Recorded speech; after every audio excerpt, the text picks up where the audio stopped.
Hi hello అండి, welcome back to our channel వికేడసన్ blogs అండి. ఎలా ఉన్నారు అందరూ? బాగున్నారా? నేను చాలా బాగున్నానండి. మీ సపోర్ట్ అనేది ఉంటే ఇంకా బాగుంటాను. ఈ వీడియో అయితే అస్సలు ఇప్పటిది కాదు, చాలా రోజులు అయిపోయింది. మీ నాన్నకి పోతాను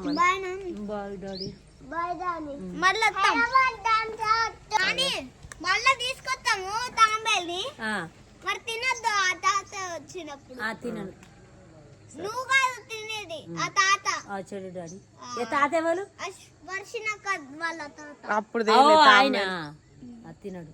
ఇది మేము యూపీ నుంచి వచ్చాం చూసారా, అప్పుడు తీసిన వీడియో. ఇన్ని రోజులు పెండింగ్ పెడుతూ ఇప్పుడైతే అప్లోడ్ చేసేస్తున్నాను. చాలా మంది మీరు మీ అత్తమ్మ దగ్గరికి వెళ్ళట్లేరు, టైం స్పెండ్ చేయట్లేదు, ఎప్పుడు అమ్మ వాళ్ళ ఇంటికే వెళ్తున్నారు అంటూ కొందరు కావాలని కామెంట్ చేస్తున్నారు. వాళ్ళకి ఖచ్చితంగా ఈ వీడియోలో నేను షేర్ చేస్తాను. నేను మా అత్తమ్మని చాలా బాగా చూసుకుంటాను. అది మీకు చెప్పాలని కాదు, చూపించాలని కూడా కాదు. మా ఇద్దరి మధ్య బాండింగ్ ఎలా ఉందో మా ఇద్దరికి అండ్ అలాగే మా బావకు ఇంకా మా ఫ్యామిలీకి తెలిస్తే సరిపోతుంది అనుకుంటాను నేను. అసలు ఇక్కడ బంతిపూలు చూసారా ఎంత బాగా పూసాయో. ఒక 2 చెట్లు అవే మొలిచాయట. అసలు భలేగున్నాయి. అసలు చిన్నప్పుడైతే ఈ బంతి పూలు కూడా వదిలేదాన్ని కాదు నేను. ఇందులో కనకంబరాలు కలిపి రోజు పెద్ద మాలలు కట్టుకొని జడలో పెట్టుకొని వెళ్లేదాన్ని స్కూల్ కి. ఇప్పుడైతే అంత ఇంట్రెస్టే ఉండట్లేదు. అఫ్ కోర్స్ జుట్టు కూడా లేదనుకోండి, అప్పుడు బాగుండేది నాకు ఉన్న కాడికైనా జుట్టు. ఇక్కడనైతే మేము పొద్దున్నే బయలుదేరుతున్నాము. అసలు మార్నింగ్ 6కే వెళ్దాము అని చెప్పి అనుకున్నాము. కాకపోతే మంచు చూసారా ఎలా పడుతుందో. అండ్ పిల్లల్ని లేపి వాళ్ళకి బ్రష్ చేపించి స్నానాలు చేపించేటప్పటికి చాలా లేట్ అయిపోయింది. సో ఇక 8-8:30 వరకు బయలుదేరుతామేమో అనుకున్నాను, కానీ 7:30 వరకు అయితే తొందరగా ఫ్రెష్ అయిపోయి మేమైతే బయలుదేరాము. అయినా కూడా ఫుల్గా మంచు పడుతుంది, అంత చలి ఉంది అసలు. మా ఊరు నుంచి మేమైతే ఈ కార్లోనే హైదరాబాద్ అయితే వెళ్తున్నాము. ఫస్ట్ టైం అసలు వెళ్ళడము. నాకు అసలు హైదరాబాద్ నేను ఎప్పుడు చూడలేదు. అంటే యూపీ, పంజాబ్, రాజస్థాన్ ఇవన్నీ తిరిగాను, కానీ హైదరాబాద్ ఎప్పుడూ వెళ్ళలేదు. సో వెళ్తున్నాము, ఎలా ఉంటుందో ఏమో అని చెప్పి ఫర్దర్ గా నెక్స్ట్ వీడియోస్ లో చెప్తూ ఉంటాను. చిన్న పనుండి మా బావ బయటికి వెళ్ళాడు. మేము వచ్చేలోపు రెడీ అయి ఉండండి అని చెప్పి అన్నాడు. సో నేనైతే ఆల్మోస్ట్ అంతా రెడీ అయి ఉన్నామన్నమాట. సో తను రాగానే వెళ్ళడమే అని చెప్పి చూస్తుంటే ఈ లోపే వచ్చేసారు. సో ఖచ్చితంగా మేము ఎటైనా బయటికి వెళ్తే ఖచ్చితంగా నేనైతే పూజ అనేది చేసుకుంటాను. సో లేదంటే దేవుడి దగ్గరికి వెళ్ళి దండం పెట్టుకొని అందరం బొట్టు అయితే పెట్టుకుంటాము. అదొక సెంటిమెంట్ అనమాట. ఇంకా మా బావ రాగానే ఇక మేమైతే కార్ ఎక్కేస్తున్నాం. దేవుడి దగ్గరికి వెళ్ళి మేమందరం పూజ చేసుకుని బొట్టు పెట్టుకున్న తర్వాత ఇక మా బావ అయితే బయటికి వెళ్ళాడు అని చెప్పాను కదా, తనకి బొట్టు పెట్టడం మర్చిపోయాను. అసలే తను డ్రైవింగ్ చేస్తున్నాడు అని చెప్పి మళ్ళీ ఫాస్ట్గా ఇంట్లోకి వెళ్ళి దేవుడి దగ్గరే మొక్కుకొని ఇక కుంకుమ అయితే కొంచెం తీసుకువస్తున్నాను. సో అదేంటో ఒక సెంటిమెంట్ కదా. మీరు ఇంతేనా? డెఫినెట్లీ కామెంట్ చేయండి. సో ఇప్పటికే లేట్ అవుతుంది అని చెప్పి చాలా తొందర పెడుతున్నాడు. ఎందుకు అని అంటే, సో మేము అలాగే మా మరిది కూడా మాతో వస్తున్నాడు అనమాట. తనకి చిన్న మీటింగ్ ఉందంట హైదరాబాద్లో. సో ఇంకా లేట్ అయితే ఇబ్బంది అయిపోతుంది, ఫాస్ట్గా రా అని చెప్పి అంటున్నాడు. సో అందుకే ఇక ఫాస్ట్గానైతే పనులన్నీ కంప్లీట్ చేసేసుకొని ఇక మా అత్తమ్మకైతే వెళ్తున్నాం అని చెప్పి. ఇక్కడ వీడియో తీస్తుంది ఎవరు అనుకుంటున్నారు? మా అత్తమ్మే అనమాట. ట్రైపాడ్ చేతిలో పెట్టాను. సో అటు ఇటు తీస్తుంది. ఇక పర్లేదులే, బాగానే తీసింది. సో ఇక మేమైతే ఫైనల్గా కార్లో హైదరాబాద్కి అయితే బయలుదేరుతున్నాము. చాలా ఎక్సైటింగ్గా ఉంది నాకు కూడా.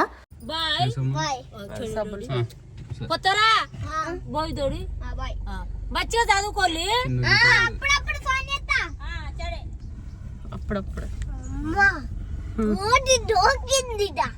దొరికిందా?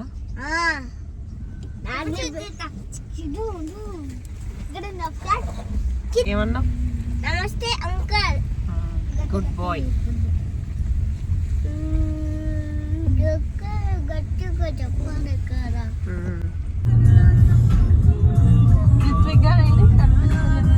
ఒరికి కూర్చోనా కంఫర్ట్ గా. ఇక మేము వెళ్తూ ఉంటే దారిలో హాస్పిటల్ దగ్గర అయితే ఆగాము. ఎందుకంటే మా అక్క వాళ్ళ అత్తమ్మ హాస్పిటల్లో అడ్మిట్ అయ్యారు. చాలా రోజులు అయిపోయింది, అస్సలు హెల్త్ బాగుండట్లేదు. సో ఆల్రెడీ చూసాము, కాకపోతే వెళ్తున్నాం కదా అని చెప్పి మళ్ళీ కొంచెం మాట్లాడి వెళ్దాము అని చెప్పి హాస్పిటల్ దగ్గర ఆగాము. హగ్ చేసుకో. సాగర్ బాబాయ్ లేడు. తెలుసు. వాళ్ళ మమ్మీని నేను మమ్మీని నన్ను చూడలే కదా నువ్వు. చూసినావు బాబాయ్ ఎప్పుడు చూసినావు కదా. అనిల్ పెళ్లి అప్పుడు చూసిండు వీడు. నానిలో బాగున్నా, నానిలో చాలా ఉన్నాం. నువ్వు చిన్నప్పుడు చూసినావు అయ్యా నన్ను అని చెప్తాను కదా నాయన.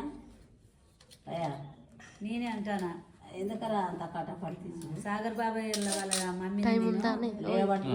చూసే వాళ్ళకి ఇది కూడా పెట్టాలాక హాస్పిటల్లో ఉన్నారు కదా అని చెప్పి అనుకోవచ్చు. ఎందుకంటే అత్తమ్మ నా వీడియోస్ ఒక్కటి కూడా మిస్ అవ్వకుండా చూస్తారట. సో కొంచెం చూస్తే మెమొరీ లాగా ఉంటుంది కదా అని చెప్పి షూట్ చేశాను అనమాట. బాయ్ చెప్పరా బాయ్ చెప్తాను. బాయ్ జాగ్రత్త అని చెప్పు. జాగ్రత్త నాని. ఫ్రూట్స్ తిను అని చెప్పు. గట్టిగా ఇంకా జ్యూస్ తాగండి. జ్యూస్ తాగండి. కాలం పడుతుందిరా నువ్వు మంచిగా అన్నం తినమంటే అమ్మని ఇబ్బంది ఇబ్బంది పెట్టుకుని ఆయన అమ్మని ఏడిపోయావు ఎర్రోడా అయ్యా ఇబ్బంది పెట్టక అమ్మని నీ పెద్ద నాయనరా నీ బాంచాను మా దగ్గరికి మంచిగా హైదరాబాద్కు రా 10 రోజులు ఉందువు. ఇక అత్తమ్మతో అక్కడ కాసేపు మాట్లాడి అక్కడ నుంచి అయితే బయలుదేరాము. ఇక్కడ నుంచి నేరుగా మేము హన్మకొండకు వెళ్ళామన్నమాట. అసలు మేము పొద్దున్నే బయలుదేరాం కదా, బ్రేక్ఫాస్ట్ కూడా ఏమీ తినలేదు. ఫుల్గా ఆకలేస్తుంది. టైం ఏమో 11 అయిపోతుంది. సో బ్రేక్ఫాస్ట్ ఏదైనా తిందాము అని చెప్పి ప్లానింగ్లో ఉన్నామన్నమాట. అప్పుడే మా మరిది ఫోన్ చేసి ఆల్రెడీ అన్నం కూర ఎగ్స్ ఇట్లా అవన్నీ రెడీ చేసి పెట్టినాం, ఇక్కడ తిని బయలుదేరదాం రండి అని చెప్పి ఫోన్ చేశాడు. చాలా డిసప్పాయింట్ అయ్యాము. కానీ ఇక పిల్లలు అన్నం తింటేనే వాళ్ళకి ఆకలి కాకుండా ఉంటుంది కదా రీచ్ అయ్యేటప్పుడు అని చెప్పి ఇక సరే అని చెప్పి ఇక వాళ్ళ ఇంటికి అయితే బయలుదేరామన్నమాట. అక్కడైతే వీడియో ఏం షూట్ చేయలేదు నేను. బస్లో కానీ ట్రైన్లో కానీ వెళ్తే చాలా ఇబ్బంది అయిపోయేది. ఇంకా నయ్యో మేము మంచిగా కార్లోనే వచ్చాము కాబట్టి తొందరగా వచ్చేసాము. హన్మకొండ నుంచి జస్ట్ 2.5 అవర్లో రీచ్ అయిపోయాము. జల్దీ అయిపోయింది. కార్ గురించి అయితే నాకు ఎన్ని కామెంట్స్ వస్తాయో నాకు తెలుసు. సో కార్ అయితే మాది కాదు, మీకు ఆల్రెడీ చెప్పాను, మా మరిదిది అని చెప్పి మేము కూడా తీసుకోవాలి అని అనుకుంటున్నాం. కానీ నెక్స్ట్ ఇయర్ తీసుకుందాం అని చెప్పి ప్లాన్లో ఉన్నాము. ఇక మా మరిది వాళ్ళ ఇంటికాడ దిగి మేమైతే అన్నం తినేసి మళ్ళీ కార్ అయితే ఎక్కేసాము. సో వీడియో అయితే ఏం షూట్ చేయలేదు. ఇప్పుడైతే మా మరిది డ్రైవ్ చేస్తున్నాడు అనమాట, అందుకే నేను వెనకాల కూర్చున్నాను. సో ఇక ఫైనల్గా మేమైతే మా ఇంటికి వచ్చేసాము. ఎంత పని అంటే అసలు ఫుల్ పని అనమాట. ఇక వచ్చి పనే స్టార్ట్ చేసేసాము. ఫుల్ ఆకలి కూడా అవుతుంది. ఇక ఫుడ్ అయితే కొంచెం పనంతా అయిపోయిన తర్వాత నైట్ అయిన తర్వాత బుక్ చేసుకుందామని చెప్పి ఇక మేమైతే పని స్టార్ట్ చేసేస్తున్నాము. నాకంటే ఎక్కువ అఫ్కోర్స్ మీ అందరికీ తెలుసు మా బావే పని చేస్తూ ఉంటాడు కదా. సో నేను కొంచెం, మా బావ కొంచెం, ఇక ఆల్మోస్ట్ అన్నీ సెట్ చేయాలి. ఈరోజే మళ్ళీ మనకి టైం లేదు, మళ్ళీ తను డ్యూటీకి వెళ్ళిపోతాడు. సో అందుకని చెప్పి ఉన్న ఈ 2 డేస్లోనే అంతా పని కంప్లీట్ చేయాలి అని చెప్పి ఇక ఫాస్ట్గా పనులు అయితే చేసేస్తున్నాము. మేము ఉంటుంది క్వార్టర్సా లేదంటే బయట సివిల్లో ఉంటున్నామా అని చెప్పి చాలా మంది కామెంట్స్లో అడుగుతున్నారు డీటెయిల్డ్గా చెప్పండి అంటూ. సో మేము ఉంటుంది అయితే క్వార్టర్స్ అయితే కాదు, ప్రస్తుతానికి బయట సివిల్లో రూమ్ అయితే తీసుకున్నాము.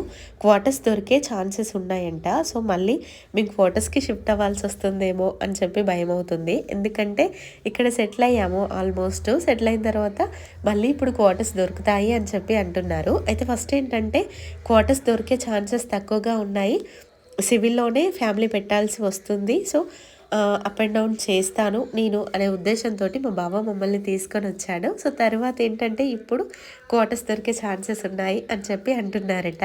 ఎట్లయితుందో ఏమో చూడాలి. ఇక ఏం చేస్తాం, మా బావకి 1 ఇయర్ కోర్స్ అనమాట. ఈ 1 ఇయర్ కోర్స్లో సో ఇక్కడ ఉంటే బాగుంటుందని చెప్పి ఉద్దేశంతో మేమైతే వచ్చాము. మేమున్న సరౌండింగ్లోనే ఎక్కువగా ఆర్మీ ఫ్యామిలీసే ఎక్కువగా కనిపిస్తున్నాయి. వామో ఇవన్నీ చూస్తే అసలు ఎప్పుడు సర్దాలరా బాబు అని చెప్పి నిజంగా చాలా భయం వేసింది. కాకపోతే మేము 1 వీకే కదా సామాన్ షిఫ్ట్ చేసి ఇక్కడికి వచ్చేటప్పటికి 1 వీక్ టైం పట్టింది. మా బావ కూడా 1 వీకే లీవ్ తీసుకున్నాడు. 1 వీక్లో ఆల్మోస్ట్ నేనంతా వాష్ చేసిన గిన్నెలే కదా, అందుకే తూడ్చి పెట్టేశాను అనమాట. మళ్ళీ మనం యూస్ చేసేటప్పుడు వాష్ చేసుకోవచ్చులే అని చెప్పి, లేదంటే ఇవన్నీ కడుక్కుంటూ కూర్చుంటే నా పని ఎక్కడిదక్కడే ఉండిపోతుంది. సో అందుకే నేను ప్యాక్ చేసేటప్పుడే అన్నీ క్లీన్గా చేసి పెట్టుకున్నాను అనమాట. అవసరం లేని అన్నీ పక్కకు పెట్టేశాను, అవసరం ఉన్నాయన్నీ నీట్గా కడిగి పక్కన పెట్టేశాను అనమాట. తడిగుడ్డతో మొత్తం ఈ క్లాత్స్ ఇవి ఉంటాయి కదా కబోర్డ్స్ కానీ ఇవన్నీ తుడిచి పక్కకు పెట్టేశాను. బయలుదేరాము. వచ్చేటప్పటికి 5 అవర్స్ అట్లా పట్టింది. తొందరగానే రీచ్ అయ్యాము. ఇక క్వార్టర్సా మేము తీసుకుంది లేదంటే రూమ్ రెంట్ అనేది కూడా నేను ఖచ్చితంగా షేర్ చేసుకుంటాను. ఆల్మోస్ట్ అందరికీ అర్థమైనట్లే ఉంది. క్వార్టర్స్ అయితే ఇంత నీట్గా ఎందుకుంటాయి, అది హైదరాబాద్లో. సో మేమైతే రెంట్కే తీసుకున్నాం అనమాట. ఇల్లు కూడా చాలా నీట్గా ఉంది. సో మేమైతే యూపీ నుంచి సామాన్లు షిఫ్ట్ చేసాం కదా, అంతా గందరగోళంగా ఉందన్నమాట. ఇవన్నీ షిఫ్ట్ చేయాలి, ఇవన్నీ సర్దాలి. ఖచ్చితంగా నాకు 2 డేస్ టైం పట్టుద్ది, 2-3 డేస్. సో ఇంకా పిల్లలకి మళ్ళీ రీజాయినింగ్ చేయించాలి స్కూలు. సో ఎలా ఏంటి అని చెప్పి చూస్తున్నాం అనమాట. వ్లాగ్ మొత్తం షూట్ చేయాలంటే నా వల్ల కాదు, ఎందుకంటే నేను ఆల్రెడీ సామాన్లన్నీ సెట్ చేసుకోవాలి, హడావిడిగా ఉంటుంది, పిల్లలు అల్లరి ఇదంతా బాగుండదు కదా. సో అస్సలు షూట్ చేయలేను. సో కొంచెం ర్యాండమ్గా తీస్తానంతే. సో ప్రస్తుతానికైతే మా బావ గ్యాస్ కోసం బయటికి వెళ్ళాడు. సో నేనైతే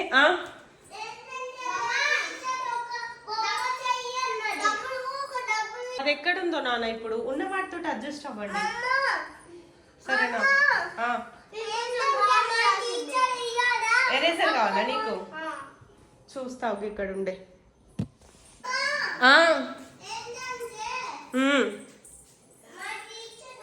పిల్లలకు కూడా కొంచెం కొత్త కదా, హడావిడి చేస్తున్నారు. సో వాళ్ళు కూడా సెట్ అయ్యేటప్పటికి టైం పట్టుద్ది. స్కూల్కి ఒక 2-3 డేస్ వెళ్ళారనుకోండి, హ్యాపీగా మేమైతే ఇక మంచిగా మన వీడియోస్ అనేది ఇక్కడ నుంచే వస్తాయి అన్నమాట. సో బ్లాగ్స్ అయితే వచ్చే బ్లాగ్స్ చాలా బాగుంటుంది. ఇంకా మన ఛానల్ని సబ్స్క్రైబ్ చేసుకోకుండా ఎవరైనా చూస్తే మాత్రం త్వరగా సబ్స్క్రైబ్ చేసేసుకోండి. అక్కడ మీకు హోమ్ టూర్ అయితే చూపించలేకపోయాను.